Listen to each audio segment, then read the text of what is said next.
السلام علیکم ورحمۃ اللہ وبرکاتہ۔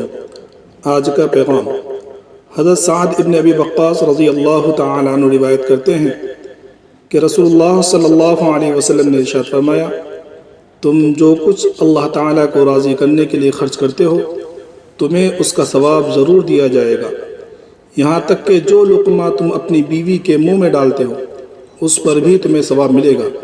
فائدہ: اللہ تعالیٰ کی راہ میں اللہ تعالیٰ کی خوشنودی کے لیے خرچ کرنا یہ تو اعلیٰ درجے کی نیکی ہے ہی، اس کے علاوہ جو تم خود اپنے اوپر، اپنے اہل و عیال پر، یہاں تک کہ اپنی بیوی پر بھی جو خرچ کرتے ہو اس پر تو اور زیادہ اجر ہے۔